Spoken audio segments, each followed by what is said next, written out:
Hello, I'm Roberto Mazzoni of CyberPod.com, and we are here at the Tampa Convention Center to participate to Network in the Future, which is an event held by the Florida Center for Cybersecurity, a organization which is connected to the major Florida universities in order to coordinate knowledge about cybersecurity and training on the subject.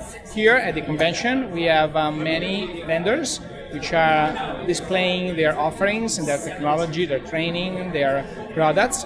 So we will be able to give you an update about this at the end of the convention and give you kind of a flavor of what is going to be for the next year, the evolution of training opportunities, job opportunities, as well as technology in cybersecurity. So I will catch up with you later.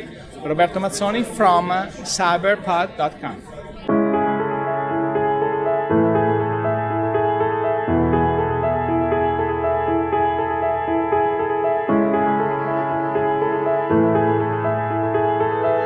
Talk a little bit fast. Hopefully that's okay. So my name is Doug Logan. I am the CEO and Principal Consultant of Cyber Ninjas, which is a cybersecurity consulting company based in Sarasota, Florida. I also am the Chief Technologist for an organization called the U.S. Cyber Challenge. The U.S. Cyber Challenge is a nonprofit organization that tries to find America's best and brightest and gets them connected into a career in cybersecurity. We're going to talk a little bit more about that as we go through here, but in general we're going to talk about how to find good talent and how to think about finding talent differently, which I understand from some prior sessions, there's been a lot of frustration of individuals when they actually go and try to go through the typical hiring process for organizations. And we're trying to help fix that. We're trying to help people be able to find people that can perform the job well, even without traditional work experience, because there's a lot of areas where you can have non-traditional work experience that proves that you're very, very good in this field. So I've got the US Cyber Challenge Twitter up here, my company and my individual ones. You also notice in the bottom I've got, if you can read that tiny print in this place, we do have Twitter if you are someone who tweets in the middle of presentations. Now this quote, and I've had a couple people say, but this is from 2008. Is it still relevant today? I'm going to read it. It's from the US government, specifically a report that's put together. It says, the cyber threat to the United States affects all aspects of society, business, and government, but there is neither a broad cadre of cyber experts nor an established cyber career field to build upon. This not only was from 2008, but it was actually recently quoted in some of the work that the current administration was doing associated with cybersecurity. It continues to be a problem, is that we have this gap between the number of people that we really need in the field and the number of people that we have that are actually qualified. And in fact, what I've run into with a lot of interviewing that I do, it's scary when I interview people who, in many cases, have 5 or 10 years of experience in the quote-unquote cybersecurity field and the level of knowledge that they have, because there's this gap. There's this huge gap, even between people that are actually making it in the field they're in. So I want to start by just giving some outlooks on the cybersecurity field. None of this is going to be a surprise to any of you who wanted to come to this conference. So this is the United States spending on cybersecurity. You can see here in 2017, it's up here to about 60 million. Now, if you actually go to the world at large, it is in the billions. And if you wanted to go back to 2004, this number would actually be, it was about, 2.4 million. I mean, so the chart doesn't go that far, but you can see the trend. It's an exponential growth. So spending is huge in the cybersecurity field. And these numbers are across the board. They're for services, they're for products, they're for everything.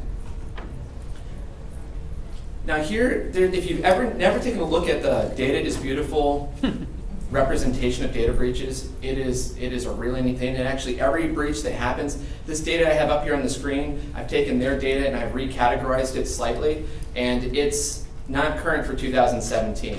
This was put together about 3 or 4 months ago, and so if we had, say, Equifax or something on this, it'd be even higher than it is. But you can see we've got the total here, where it's just skyrocketing, and then we've got various different categories associated with the hack and what the initial cause of it. Now, in many cases, a lot of these were caused by multiple different things. It may be social engineering in combination with an insider who gave the information. We tried to use a primary form of what caused the breach. So data breaches are on the rise, spending in the field is on the rise. Now here's a list of unfilled jobs by category, and I found this representation really interesting. So you don't have too much colors up there. So on my screen here, this one is the dark blue. So The first one is the percentage of unfilled jobs that people surveyed thought in their company that left unfilled versus they thought in the industry at large. So generally people think that their company is a little bit better at filling jobs than they think the industry is, which is interesting. But generally they're saying anywhere between, between 12 and 20% of jobs are completely left unfilled in the cybersecurity field. And this is increasing every single year. There's all sorts of statistics that are out there. No matter, even if you take the most conservative statistic out there, it is very, very scary, the number of unfilled jobs they're projecting over the course of years. And if you take the worst number in it, it's really, really large. Now, from a qualified applicant standpoint, they actually went through and they surveyed a whole bunch of different companies, and they said, when you're taking a look at candidates, when you take a look at the candidates, how many of you think that less than 25% of them are actually qualified for the job? And when that was the case, 52% of the people that responded thought that less than 25% of the people that applied for the job were actually qualified for it. Whereas 4% who were surveyed thought that actually 75 to 100% of people who applied for the job were not qualified. So we have a whole bunch of people applying for jobs and a whole bunch of people that are viewed as not qualified for those positions. And this is a problem. Again, this further compounds our issue in the cybersecurity field.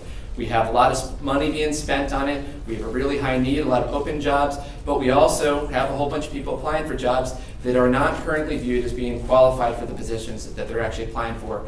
And this includes people who have had cybersecurity positions and are applying for a new one. They're taking a look at the overall applicants. This isn't just purely entry level. This is generally, I'm looking for a cybersecurity person. How many of the resumes that I'm receiving, what percentage of them are actually qualified to do the position? So it's across the board at all different levels.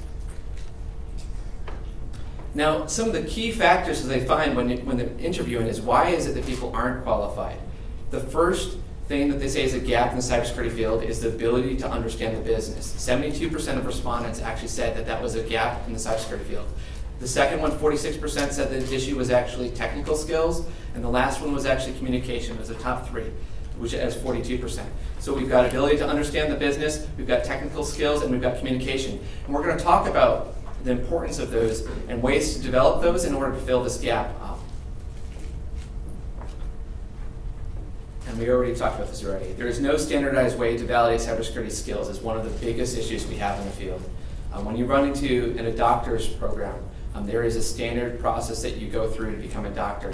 You go through, you have to graduate from school. After you graduate from school, you have a time being a resident at any type of field you want to go into. You have a residency, you have to do the hands-on stuff, and then you're out performing as a doctor. If you want to go into the accounting field, you have to go through, you have to get high scores in your major, you have to pass an exam. After you pass the exam, you need a certain number of years of experience before you can ever be awarded a CPA. And when you're awarded a CPA, it proves a certain level of knowledge in the field. You don't have CPAs out there who really don't know what they're doing. You can't do the hands-on job.